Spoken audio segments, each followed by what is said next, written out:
Welcome to Conquer IAS. Conquer IAS में आपका बहुत बहुत स्वागत है। जैसा कि हम एमपीपीएससी की क्लासेस भी चल रही हैं और साथ ही एमपीपीएससी टॉपिक वाइज हम टेस्ट भी डिस्कस कर रहे हैं। ठीक है दोस्तों, तो आज हम एमपीपीएससी के लिए आपके लिए लेके आए हैं क्या क्या लेके आए हैं दोस्तों। एमपीपीएससी की 2020 के लिए टेस्ट सीरीज लाए हैं जो कि सीएजी मतलब कि controller and editor general of India आपके लिए लेके आए हैं। आपके एमपीपीएससी की तैयारी के हिसाब से बहुत बेस्ट है। आप क्लासेस और वीडियो ये टेस्ट करते जाइए, आपके डाउट्स क्लियर होते जाएंगे। ठीक है, तो आज हम कैक के बारे में पढ़ने वाले हैं और कैक के बारे में हमारी क्लासेस प्रीवियस हो चुकी हैं। अगर आपने वो प्रीवियस क्लासेस देखना है, उसके बाद अगर आप ये इसको टेस्ट को सॉल्व करते हैं तो काफ़ी आपको बेहतर आउटपुट और साथ ही आपको अच्छा लगेगा और साथ ही आपको परीक्षा एमपीपीएससी जो 11 अप्रैल 2021 को होने वाली है उसमें आपके काफ़ी नंबर और आप परीक्षा में सफल होंगे। तो भारत का आज हम पढ़ने जाने वाले हैं भारत का नियंत्रक एवं महालेखा परीक्षा controller and editor general of India. ठीक है दोस्तों, तो पहला क्वेश्चन, वर्तमान समय में भारत के नियंत्रक एवं महालेखा परीक्षक कौन है? पहला ऑप्शन विनोद राय, दूसरा राजीव महर्षि, तीसरा शशिकांत शर्मा, डी ऑप्शन इनमें से कोई नहीं। तो दोस्तों आप अपना आंसर चूज कर लीजिए, आपका सही आंसर क्या होना चाहिए। ठीक है दोस्तों,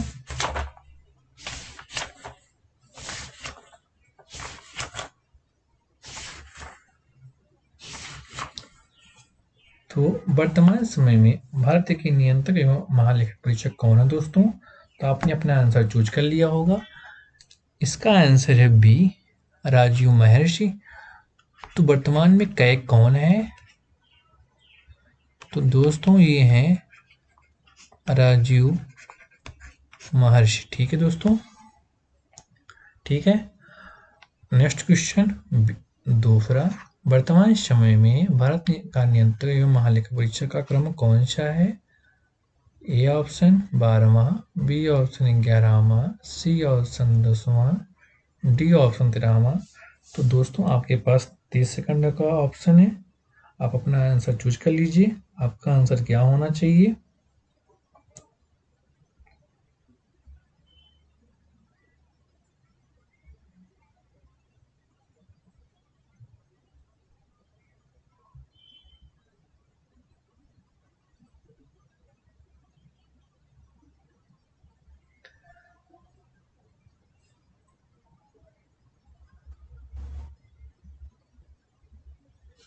तो दोस्तों अगर मैं आपको 1 मिनट, ये थोड़ा सा पहले का था लेकिन अभी प्रेजेंट में आपका आंसर डी होगा, इनमें से कोई नहीं, क्योंकि अब बन गए हैं,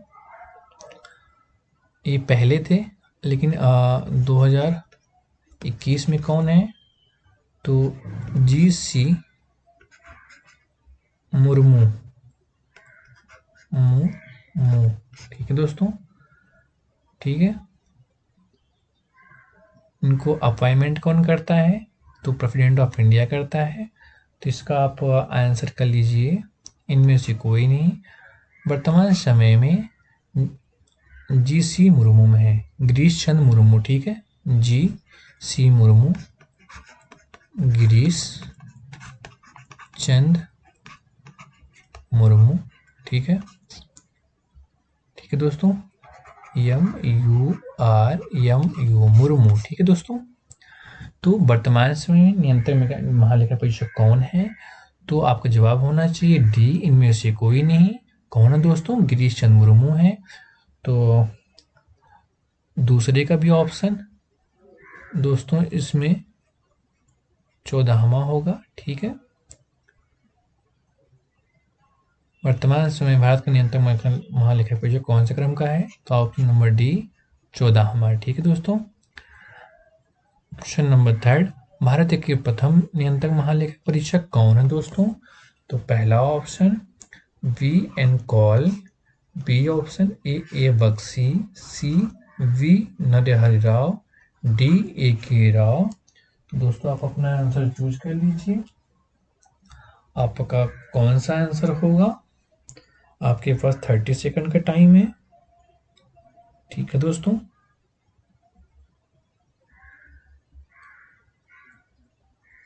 तो भारत के प्रथम नियंत्रक महालेखक परीक्षक दोस्तों, तो इसका आंसर होगा श्री वी नरहरि राव। तो भारत के प्रथम कै कौन है दोस्तों, तो ये हैं वी नरहरि राव, ठीक है दोस्तों। अब मैंने आज क्या पढ़ा आपको बताया अभी तक। वर्तमान समय में कै कौन है, तो गिरीश चंद्र मुर्मू हैं। ये कौन से मतलब कि वर्तमान समय में भारतीय नियंत्रक महालेखा परीक्षक क्रम कौन सा है, तो 14वां है, 14वां है, ठीक है, गिरीश चंद्र मुर्मू जी। भारत देखिए प्रथम महालेखा परीक्षक कौन है, तो वी नरहरि राव, ठीक है दोस्तों, वी नरहरि राव, ठीक है दोस्तों।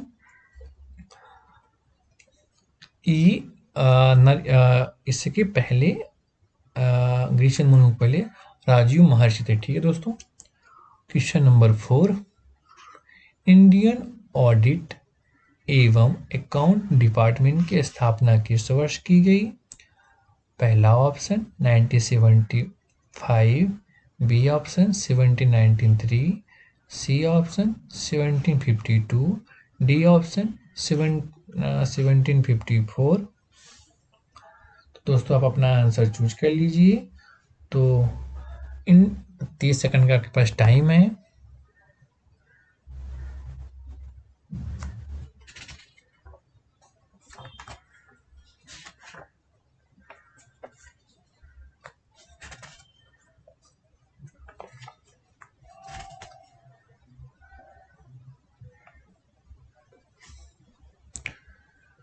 तो Indian audit and account department की स्थापना किस वर्ष की गई दोस्तों, आपका आंसर होना चाहिए 1793।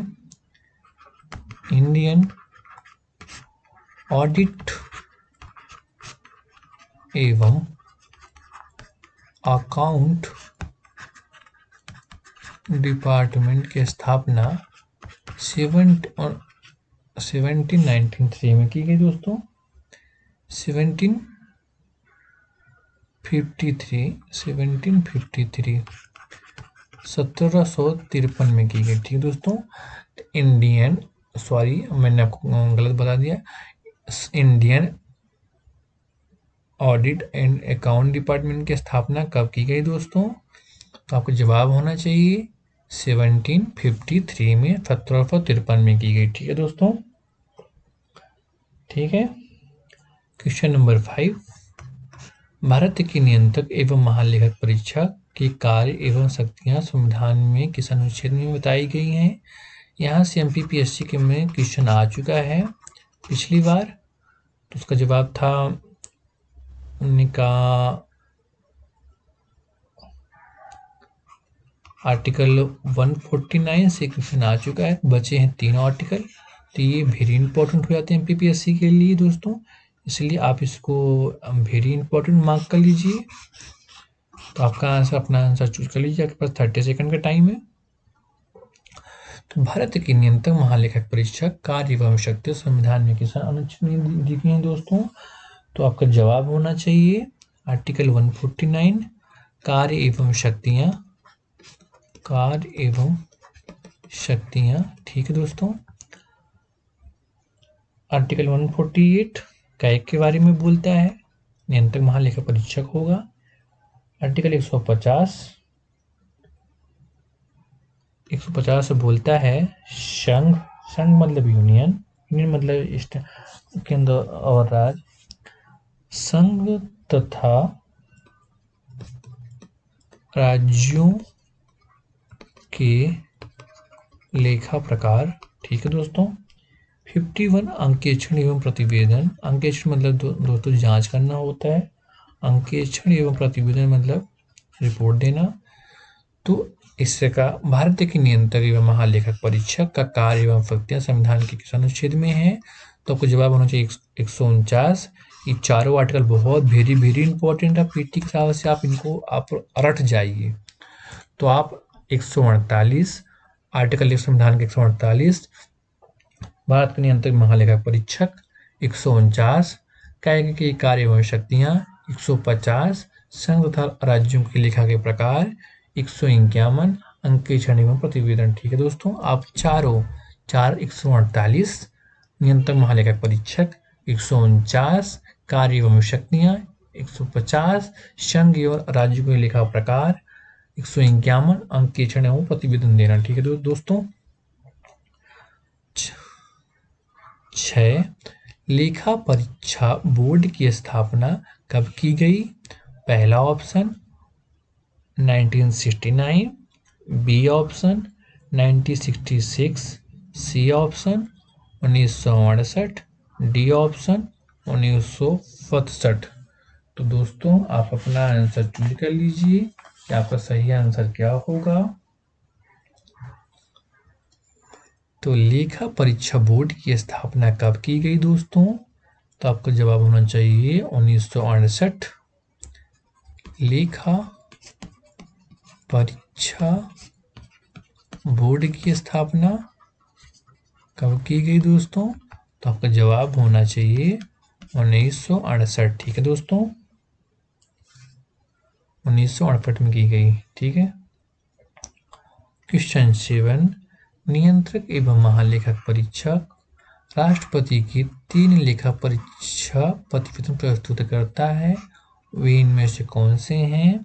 पहला, सरकारी उपक्रमों पर लेखा परीक्षा, बी, विनियोग लेखाओं पर लेखा परीक्षा, थर्ड, वित्त लेखाओं पर लेखा परीक्षा, फोर्थ, आर्थिक सर्वेक्षण पर लेखा परीक्षा, फिफ्थ, लोक वित्त पर लेखा परीक्षक। तो इनमें से कौन सा कथन सही है?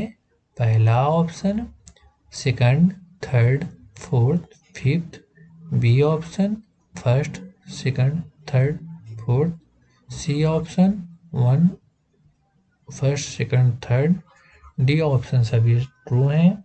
तो दोस्तों आप अपना, आपके पास 30 सेकंड का टाइम है, आप अपना आंसर चूज कर लीजिए, कौन सा आंसर होना चाहिए।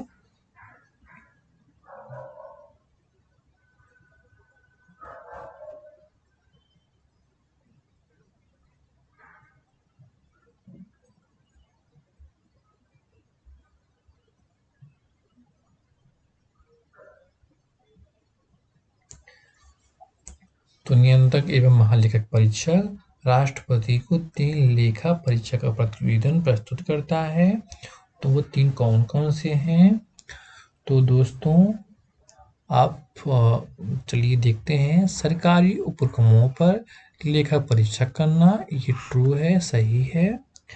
दूसरा, सेकंड, विनियोग लेखाओं पर लेखा परीक्षा करना, ये भी ट्रू है।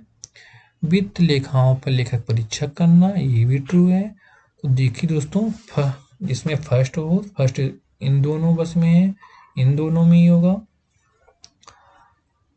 तो ये भी गलत, ये भी अभी ये पॉसिबिलिटी है।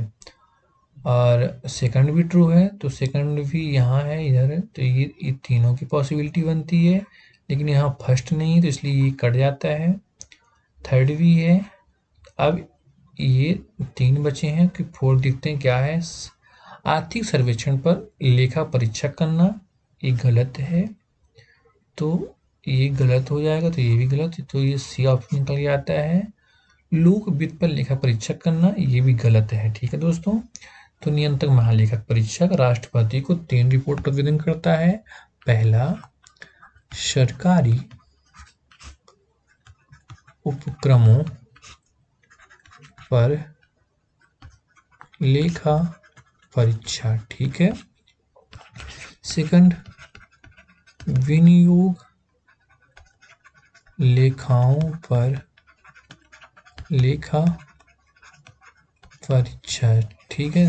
तीसरा, वित्त लेखाओं पर लेखा परीक्षा।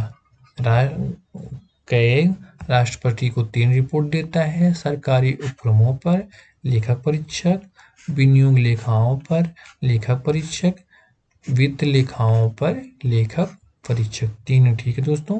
आप ये तीनों सही हैं, ये 2 गलत हैं। ठीक है।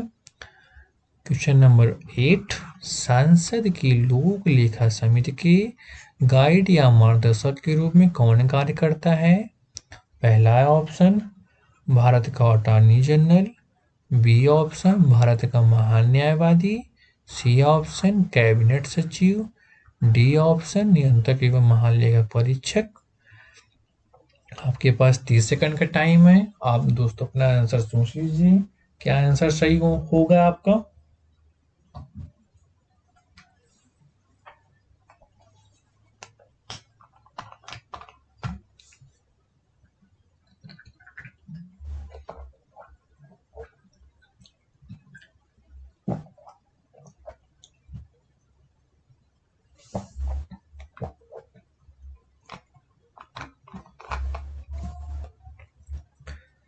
तो दोस्तों आपने अपना आंसर चूज कर लिया होगा।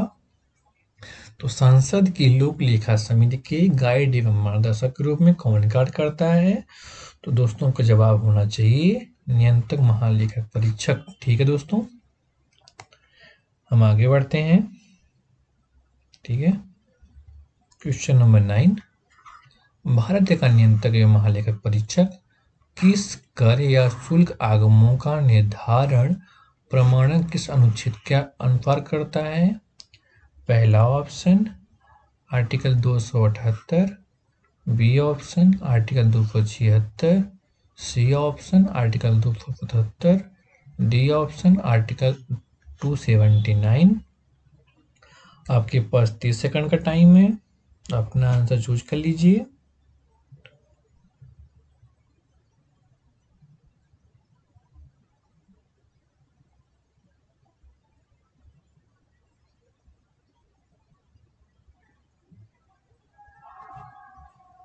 तो दोस्तों आपने चूज कर लिया होगा, भारत का नियंत्रक महालेखक परीक्षक किसी कार्य शुल्क आगमों का निर्धारण और प्रमाणन के आधार पर करता है। तो इसका आंसर डी 279।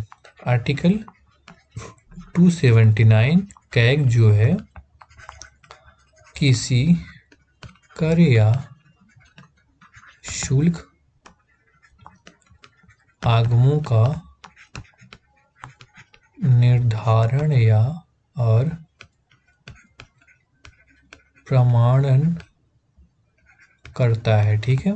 आर्टिकल 279 कैग किसी कर या शुल्क का या आगमों का निर्धारण और प्रमाणन करता है। ठीक है दोस्तों, अब क्वेश्चन 10 में पढ़ते हैं। भारत का नियंत्रक महालेखक परीक्षक किस अनुच्छेद के तहत केंद्र सरकार के लेखक परीक्षा से संबंधित रिपोर्ट राष्ट्रपति महोदय को देता है? पहला option 151 article, B option 149, C option 151, D option 150। तो दोस्तों अपना आंसर चूज कर लीजिए।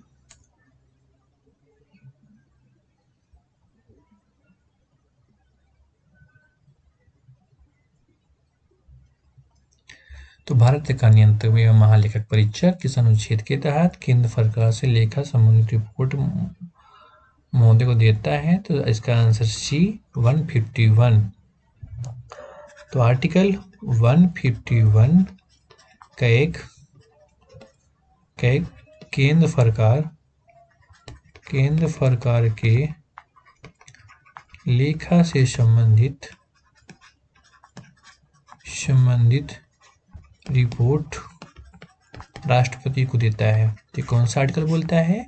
आर्टिकल 151 कैग केंद्र सरकार की लेखा से संबंधित रिपोर्ट राष्ट्रपति को देता है। ठीक है दोस्तों, तो आर्टिकल 151 151 कैग मतलब नियंत्रक महालेखक परीक्षक केंद्र सरकार की लेखा से संबंधित रिपोर्ट राष्ट्रपति को देता है। ठीक है दोस्तों, अब हम नेक्स्ट क्वेश्चन की ओर बढ़ते हैं। 11, नियंत्रक एवं महालेखक परीक्षक द्वारा की गई टिप्पणी पर कार्रवाई करने की अंतिम जिम्मेदारी किसकी होती है? पहला, केंद्र सरकार की। बी, राष्ट्रीय विकास परिषद की। सी, भारत के राष्ट्रपति। डी, सांसद को। तो दोस्तों आप अपना आंसर चूज कर लीजिए कि आपका आंसर क्या होगा। तो दोस्तों इसका आंसर डी होगा, सांसद को। नियंत्रक एवं महालेखा परीक्षक द्वारा की गई टिप्पणी और कार्रवाई करने की अंतिम जिम्मेदारी किसकी होती है? तो दोस्तों सांसद की होती है। संसद का मतलब लोकसभा प्लस राज्यसभा प्लस राष्ट्रपति से मिलकर सांसद बनती है। ठीक है दोस्तों, अब आगे पढ़ते हैं। क्वेश्चन 12, निम्नलिखित में से कौन भारत का कंसोलिडेटेड फंड का नियंत्रक एवं पर्यवेक्षण करता है? पहला ऑप्शन ए, सांसद। बी, भारत का वित्त सचिव। सी, नियंत्रक एवं महालेखक परीक्षक। डी, इनमें से कोई नहीं। तो दोस्तों आप अपना आंसर चूज कर लीजिए। आपके पास 30 सेकंड का टाइम है।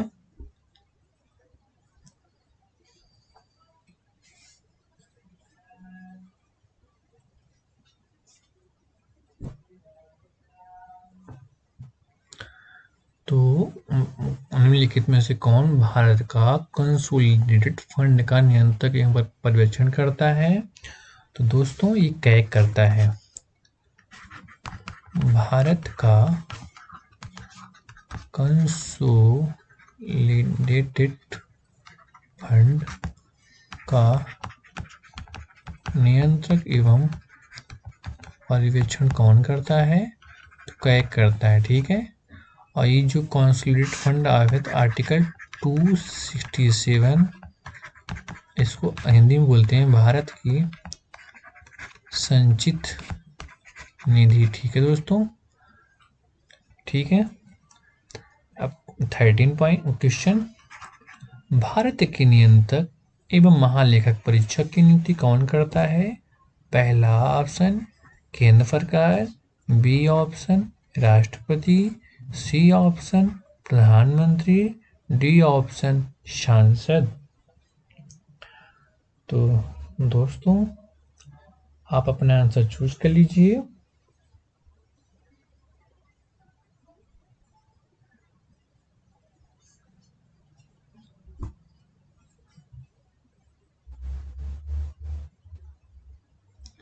भारत के नियंत्रक महालेखा परीक्षक की नियुक्ति कौन करता है दोस्तों?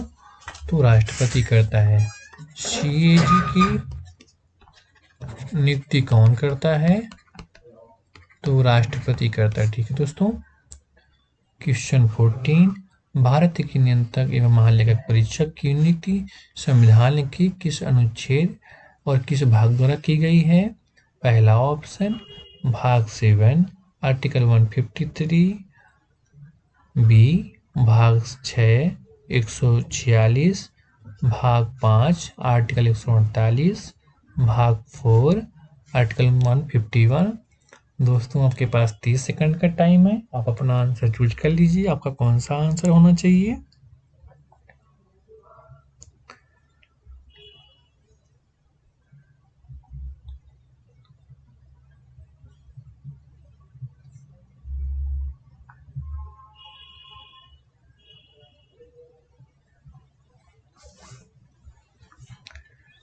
तो दोस्तों यस, भारत की नियंत्रक महालेखा परीक्षक की नियुक्ति संविधान ने किस अनुच्छेद किस भाग के द्वारा की गई है? तो ये सी भाग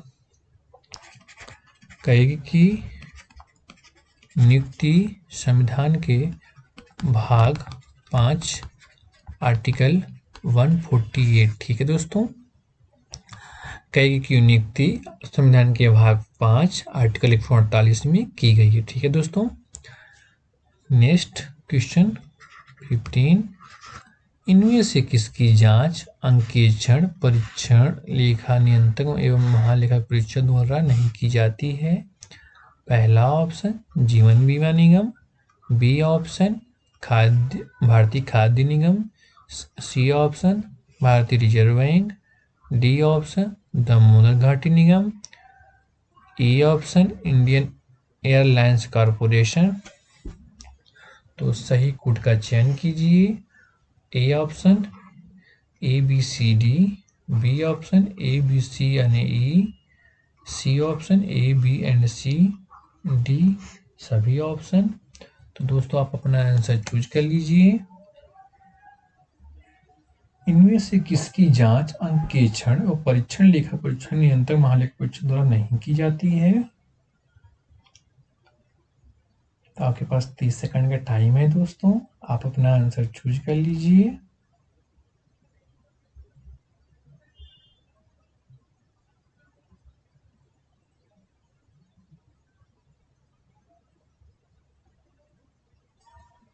तो किसकी जांच अंकेक्षण परीक्षण या लेखा परीक्षण नियंत्रक एवं महालेखा परीक्षक द्वारा नहीं की जाती है? ठीक है, पहला ऑप्शन जीवन बीमा निगम, ट्रू। भारतीय खाद्य निगम, ट्रू। भारतीय रिजर्व बैंक, ये भी सही है। दामोदर घाटी निगम, ये गलत है। इंडियन एयरलाइंस कॉरपोरेशन, ये भी गलत है। तो ए बी सी कौन सा ऑप्शन सही हो दोस्तों? सी। ठीक है दोस्तों, तो दोस्तों अंकेक्षण व परीक्षा लेखक परीक्षक या नियंत्रक एवं महालेखक परीक्षक द्वारा नहीं की जाती है। तो जीवन बीमा निगम, भारतीय रिजर्व बैंक, भारतीय स्टेट बैंक का भी नहीं किया जाता, SBI का भी नहीं किया जाता है, भारतीय खाद्य निगम का भी नहीं किया जाता है। ये 3 खातों को अंकेक्षण व जांच लेखा परीक्षक द्वारा नहीं की जाती है और इन निगमों की पूरी तरह निजी लेखा परीक्षण द्वारा की जाती है। इनकी जो जांच होती है निजी लेखा परीक्षक के द्वारा की जाती है। दूसरे शब्द में कहें तो लेखा परीक्षक निजी पेशेवर अंकेक्षण के द्वारा की जाती है, इसमें कई की कोई भूमिका नहीं होती है।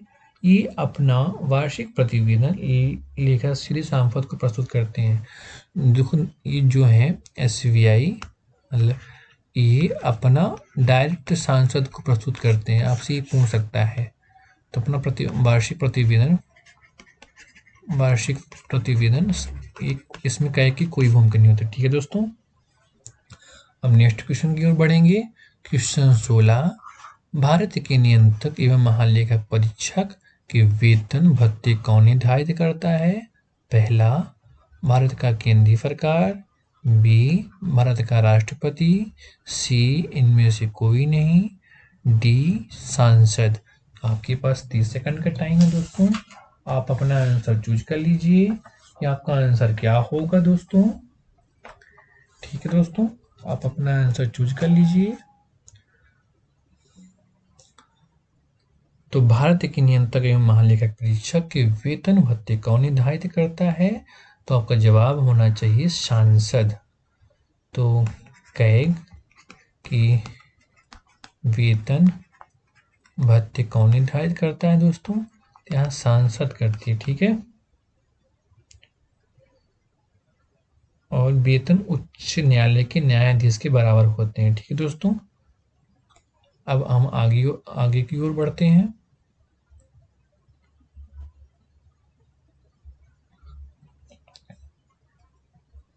क्वेश्चन 17, भारत के नियंत्रक एवं महालेखा परीक्षक के वेतन भत्ते कौन निर्धारित करता है? तो सांसद करती है।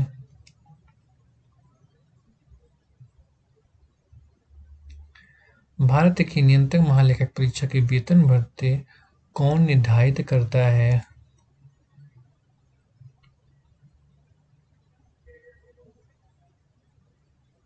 तो दोस्तों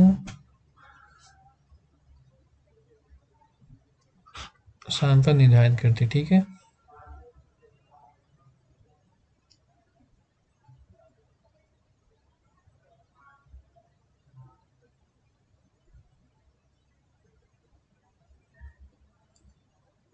नेक्स्ट क्वेश्चन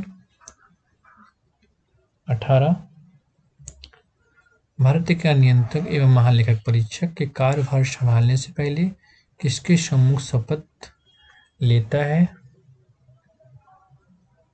दोस्तों, वेतन भत्ते किस अधिनियम के द्वारा होता है? दोस्तों, इसमें अगर आपसे अधिनियम पूछे तो आपका जवाब होना चाहिए कर्तव्य शक्ति एवं सेवा शर्त अधिनियम 1971। अगर आपसे ये सेम क्वेश्चन हुआ था कि भारत के नियंत्रक महालेखक परीक्षक के वेतन भत्ते कौन निर्धारित करता है, तो सांसद करती है। अगर इसमें ये पूछे किस अधिनियम के द्वारा, तो कर्तव्य शक्तियां एवं सेवा शर्तें 1971 द्वारा की जाती है। ठीक है दोस्तों, तो आप यहाँ पे थोड़ा सा ये क्वेश्चन को चेंज कर लीजिएगा किस अधिनियम द्वारा, तो ये हो जाएगा इसका आंसर 1971। ठीक है। 18वां क्वेश्चन, भारत का नियंत्रक एवं महालेखा परीक्षक का कार्यभार संभालने से पहले किसके समूह को शपथ लेता है? पहला ऑप्शन केंद्रीय मंत्रिमंडल, बी ऑप्शन उच्च न्यायालय का मुख्य न्यायाधीश, सी ऑप्शन भारत का राष्ट्रपति, डी ऑप्शन भारत के प्रधानमंत्री। तो दोस्तों, आपको कौन सा आंसर सही होना चाहिए? तो आपके पास 30 सेकंड का टाइम है।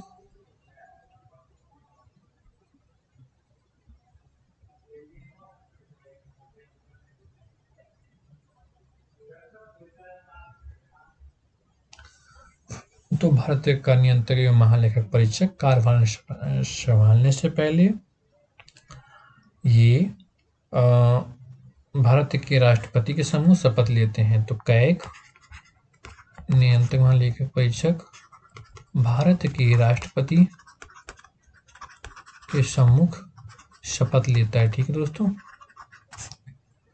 क्वेश्चन 19, भारत का नियंत्रक महालेखक परीक्षक अपना त्यागपत्र किसको देता है? पहला ऑप्शन प्रधानमंत्री को, बी ऑप्शन भारत के राष्ट्रपति को, सी ऑप्शन वित्त मंत्रालय को, डी ऑप्शन उच्च न्यायालय के मुख्य न्यायाधीश। ठीक है दोस्तों, तो आपके पास 30 सेकंड का टाइम है, आप अपना आंसर सोच लीजिए।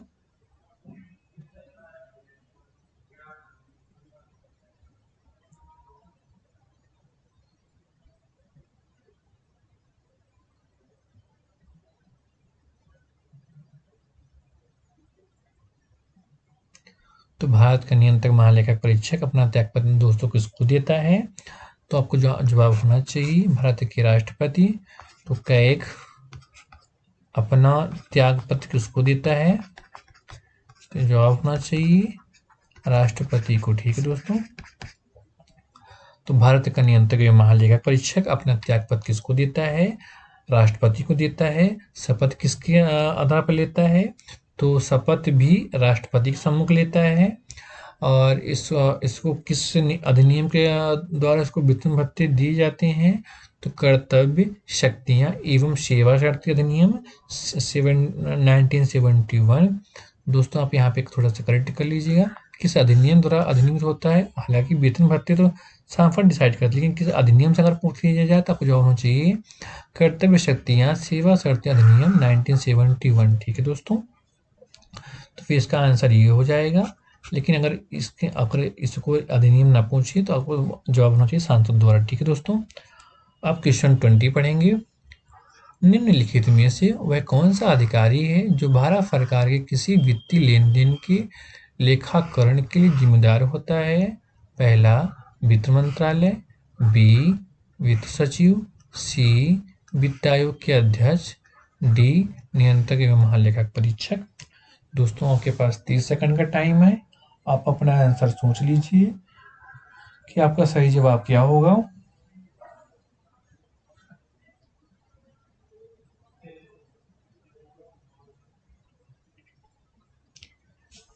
निम्नलिखित में से वह कौन सा अधिकारी होगा जो भारत सरकार के वित्तीय लेन देन के लेखाकरण के लिए जिम्मेदार है? तो दोस्तों, आपका जवाब होना चाहिए नियंत्रक एवं महालेखा परीक्षक, आर्टिकल 148 संविधान का। ठीक है, तो भारत सरकार के वित्तीय लेन देन का लेखाकरण इंडिया गवर्नमेंट का वित्तीय लेन देन के लेखाकरण के लिए कौन जिम्मेदार है? तो आपका जवाब होना चाहिए आर्टिकल 148 का एक जिम्मेदार। ठीक है दोस्तों, कौन जिम्मेदार है? आपका जवाब होना चाहिए कैग जिम्मेदार है। ठीक है दोस्तों, भारत के वित्तीय लेन देन के लिए कौन जिम्मेदार है दोस्तों? तो आपका जवाब होना चाहिए कैग जिम्मेदार है। ठीक है दोस्तों, नेक्स्ट क्वेश्चन 21। भारत के नियंत्रक एवं महालेखा परीक्षक को पद से केवल किसके द्वारा हटाया जा सकता है? पहला ऑप्शन ए सांसद, भारत की संसद के दोनों सदनों में संशोधन के उपरांत राष्ट्रपति द्वारा। बी उच्चतम न्यायालय के मुख्य न्यायमूर्ति द्वारा। सी भारत के मुख्य न्यायमूर्ति के परामर्श से राष्ट्रपति द्वारा। डी संघ के मंत्रिमंडल के परामर्श से राष्ट्रपति द्वारा। दोस्तों आप अपना आंसर चूज कर लीजिए, आपका आंसर क्या होना चाहिए?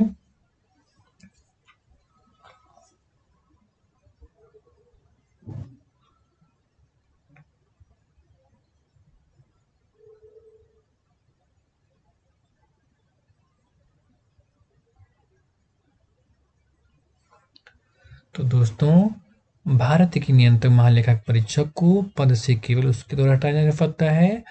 इसका आंसर ए भारत की संसद के दोनों सदनों में संशोधन के उपरांत राष्ट्रपति द्वारा हटाया जा सकता है। भारत के नियंत्रक महालेखक परीक्षक को पद से राष्ट्रपति द्वारा हटाया जाता है, जैसे उच्चतम न्यायालय के न्यायाधीश को हटाया जाता है। दूसरे शब्द में अगर हम ये कहें तो संसद के दोनों सदनों द्वारा विशेष बहुमत के साथ उसके दुर्व्यवहार या अयोग्यता पर प्रस्ताव पास करके उसे राष्ट्रपति द्वारा हटाया जाता है। ठीक है दोस्तों, नेक्स्ट क्वेश्चन 22। निम्नलिखित में से कौन सा एक भारत के नियंत्रक और महालेखा परीक्षक का कार्य नहीं है? ठीक है दोस्तों, पहला आकस्मिक निधियों और लेखाओं से संबंधित केंद्र सरकार एवं राज्य सरकारों के लेन देन की लेखा परीक्षक करना। बी राज्य सरकारों द्वारा वित्त पोषित संस्थाओं के लेखाओं की लेखा परीक्षा करना। सी राज्यों की लेखाओं का संकलन करना। डी लेखा परीक्षण का संकलन करना। ठीक है दोस्तों, तो आप 30 सेकंड टाइम है आपके पास, आप अपना आंसर चूज कर लीजिए कि आपका आंसर क्या होना चाहिए। ठीक है दोस्तों,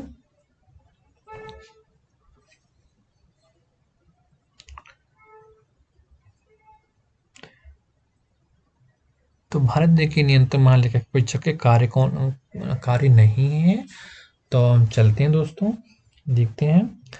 तो आपने अपना आंसर चूज कर लिया होगा। आकस्मिक निधियों और लेखाओं से संबंधित केंद्र सरकार राज्य सरकार के लेन देन का लेखा परीक्षक करना, ये कार्य तो ट्रू है, तो इसमें कार्य नहीं है तो ये गलत हो जाएगा। राज्य सरकारों द्वारा वित्त पोषित संस्थाओं की लेखाओं को लेखा परीक्षक करना, ये गलत हो जाएगा क्योंकि सही है। राज्य की लेखाओं का संकलन करना, ये भी सही है इसलिए गलत हो जाएगा। अच्छा लेखाओं का संकलन करना ये गलत है, ये सही है क्योंकि किसका आयोग का कार्य नहीं है, तो इसलिए इसका आंसर दोस्तों डी हो जाएगा। ठीक है, अब नेक्स्ट क्वेश्चन 23। निम्नलिखित में से किन सेवानिवृत्त पदाधिकारी को सरकार के अधीन किस पद पर नियुक्त करने पर प्रतिबंध वर्जन है? पहला ऑप्शन सर्वोच्च न्यायालय के मुख्य न्यायाधीश। B option solicitor general of India. C option comptroller and editor general. D option Bharat का महान न्यायवादी। तो दोस्तों आप अपना आंसर चूज कर लीजिए। कि निम्नलिखित में से किन सेवानिवृत्त पदाधिकारी को सरकार के अधीन किसी पद पर नियुक्त करने पद प्रतिबंध वर्जन है?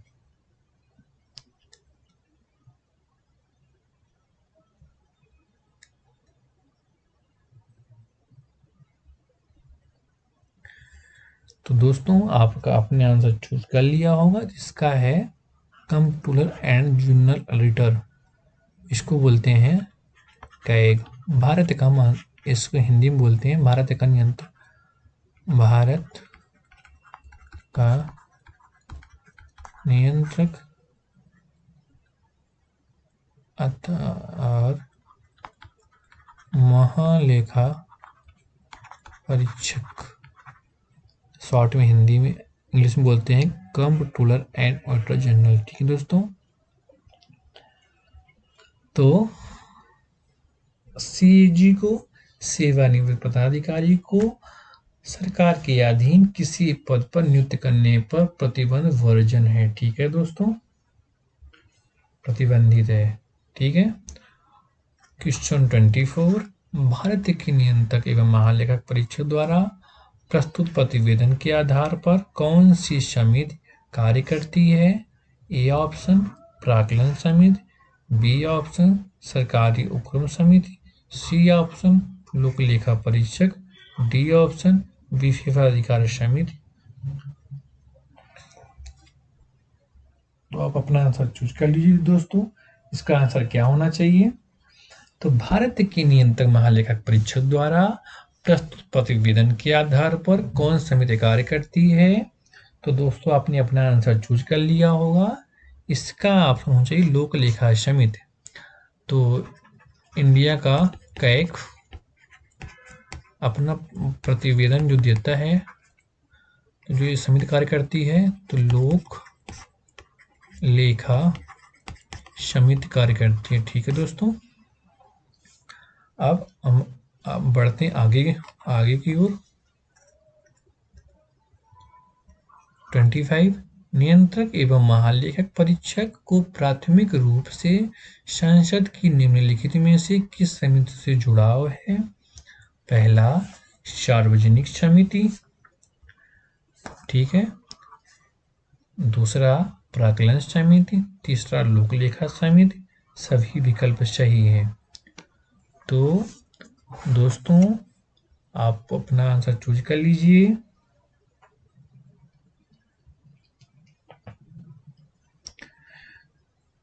तो नियंत्रक एवं महालेखक परीक्षक प्राथमिक रूप से सांसद की निम्नलिखित में से किस समिति से जुड़ा होता है?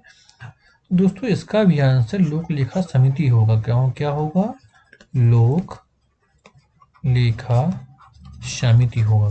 ठीक है, क्योंकि नियंत्रक महालेखक परीक्षक प्राथमिक रूप से संसद की लोक लेखा समिति से प्राथमिक एवं प्रत्यक्ष रूप से जुड़ा है, क्योंकि लोक वित्त का संरक्षण होने के साथ साथ देश की संपूर्ण वित्तीय व्यवस्था का नियंत्रक होता है। ठीक है दोस्तों, अब हम बढ़ेंगे नेक्स्ट क्वेश्चन की ओर। क्वेश्चन नंबर 26, निम्न कथनों पर विचार कीजिए। पहला, वह केवल फॉर्म पद के प्रति जिम्मेदार है। बी, महालेखक परीक्षक संसद एजेंट होता है। उपरोक्त में से कौन सा सही है? पहला ऑप्शन केवल सेकंड, बी ऑप्शन केवल first, C option 1 and second, D option ना तो फर्स्ट ना तो सेकंड। तो दोस्तों आपने अपना आंसर चूज कर लिया होगा। आपके पास 30 सेकंड का टाइम है। आप अपना आंसर चूज कर लीजिए कि आपका आंसर क्या होना चाहिए। ठीक है दोस्तों,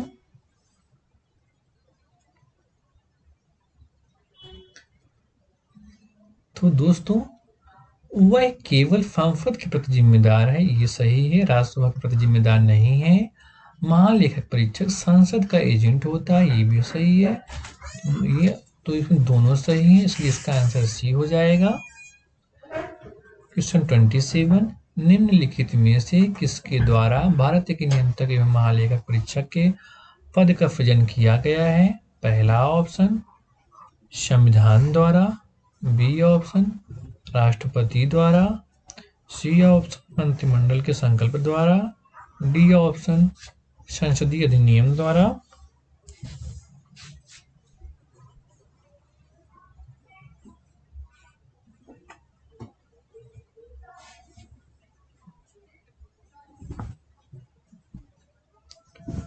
तो दोस्तों इसका आंसर निम्नलिखित में किसके द्वारा भारत के नियंत्रक एवं महालेखा परीक्षक का पद का सृजन किया गया है?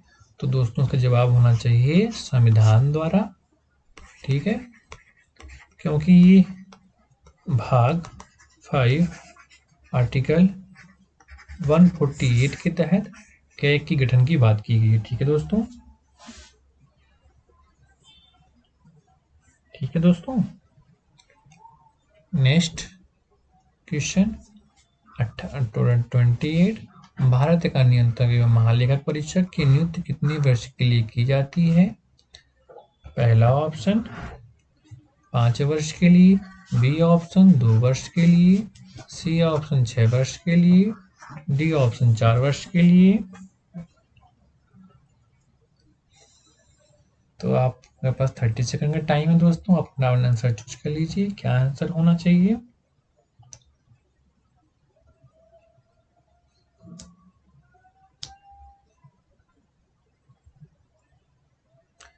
तो भारत के नियंत्रक एवं महालेखक परीक्षक की नियुक्ति कितने वर्ष के लिए की जाती है दोस्तों? तो 5 वर्ष के लिए नहीं की जाती, 2 वर्ष के लिए भी नहीं की जाती, 4 वर्ष के लिए भी नहीं की जाती, ये 6 वर्ष या 65 वर्ष, जो भी पहले हो। ठीक है दोस्तों, तो इसकी नियुक्ति कितने दिन के लिए होती है? 6 वर्ष या 65 या जो भी पहले हो। ठीक है दोस्तों। 29, सर्वोच्च न्यायालय, निर्वाचन आयोग, संघ लोक सेवा आयोग, नियंत्रक महालेखा परीक्षक की कार्यकाल जैसी संस्थाओं में एक समान लक्षण है, वह क्या है? बी, ए ऑप्शन ये परामर्शदात्री संस्थाएं हैं, बी ये संवैधानिक संस्थाएं हैं, सी वे संवैधानिक संस्थाएं हैं, डी वे विधानमंडल द्वारा नियंत्रित होती हैं। आपके पास 30 सेकंड का टाइम है दोस्तों, आप अपना आंसर चूज कर लीजिए, आपका क्या आंसर होना चाहिए। तो क्वेश्चन आप समझ लीजिए, सर्वोच्च न्यायालय मतलब सुप्रीम कोर्ट, निर्वाचन आयोग, इलेक्शन कमीशन, यूपीएससी, नियंत्रक महालेखा परीक्षक का कार्यकाल जैसी संस्थाओं का समान लक्षण क्या है? मतलब नीति आयोग कैसे काम करती है, ये परामर्शदात्री संस्था है, सर्वोच्च न्यायालय, निर्वाचन आयोग, यूपीएससी, कैग ये परामर्शदात्री संस्थाएं हैं, एक संवैधानिक संस्थाएं हैं, वह संवैधानिक संस्थाएं हैं, ये विधानमंडल द्वारा नियमित होती हैं। तो दोस्तों आप ऐसे समझो,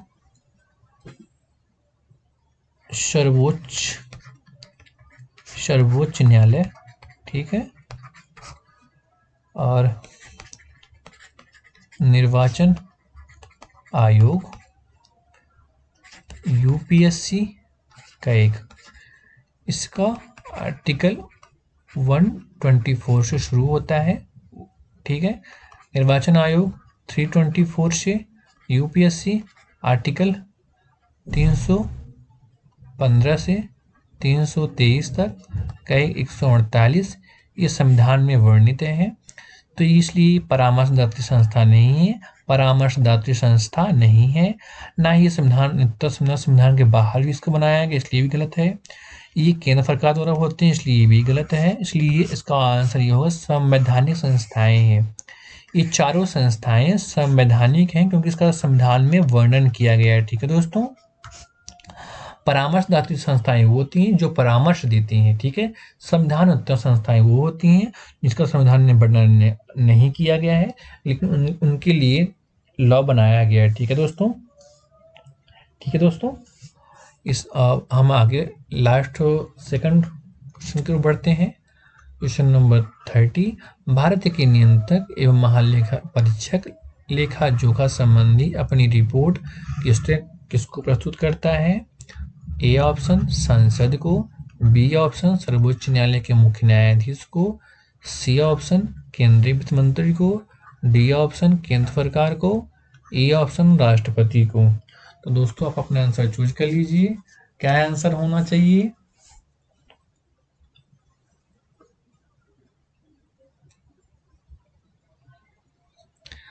तो भारत के नियंत्रक महालेखा परीक्षक लेखा जोखा संबंधी अपनी रिपोर्ट सांसद को नहीं देता, सर्वोच्च न्यायालय के न्यायाधीश को नहीं देता, वित्त मंत्री को भी नहीं देता, केंद्र सरकार को भी नहीं देता, लेकिन राष्ट्रपति को देता है। और राष्ट्रपति संसद के समक्ष इस रिपोर्ट को रखवाता है। ठीक है दोस्तों, संसद के समक्ष। और रिपोर्ट की सिफारिश क्या होंगी, अगर सिफारिश मान लेते हैं अच्छी बात है, अगर नहीं मानते हैं तो उसका व्याख्या करना पड़ेगा। ठीक है दोस्तों, अब हम 31 क्वेश्चन, भारत के नियंत्रक महालेखा परीक्षक निम्नलिखित में से किसकी प्राप्तियों और व्यय पर लेखा परीक्षक नहीं करते हैं। ए ऑप्शन सरकारी कंपनियां, बी ऑप्शन केंद्र सरकार, सी ऑप्शन राज्य सरकार, डी ऑप्शन स्थानीय निकाय। आपके पास 30 सेकंड का टाइम है, आप सोच लीजिए दोस्तों आपका जवाब क्या होना चाहिए।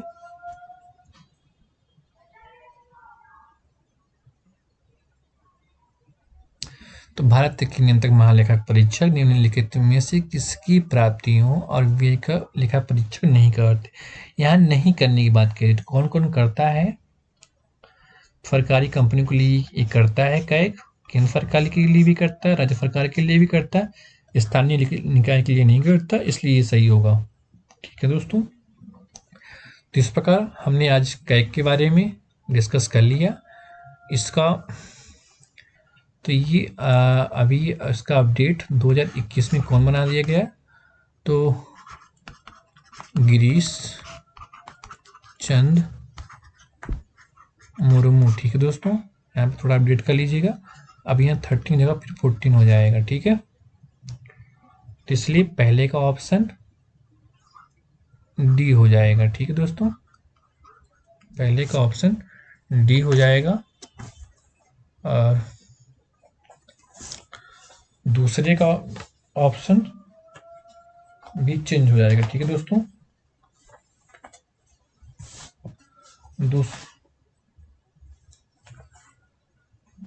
और तीसरे का सी हो जाएगा।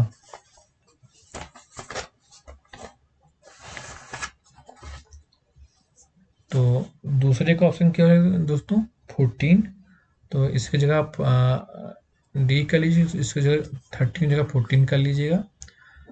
और 3 का सी हो जाएगा, 4 का बी, 5 का बी इम्पॉर्टेंट है क्योंकि इससे पहले 149 कैग के कार्य एवं शक्तियों के बारे में एमपीपीएससी पूछ चुका है, तो इसलिए ये तीनों इम्पोर्टेंट हो जाता है। तो 148 कैग के बारे में, 150 संघ एवं राज्य सरकारों के लेखा परीक्षक, 151 अंकेक्षण और प्रतिवेदन।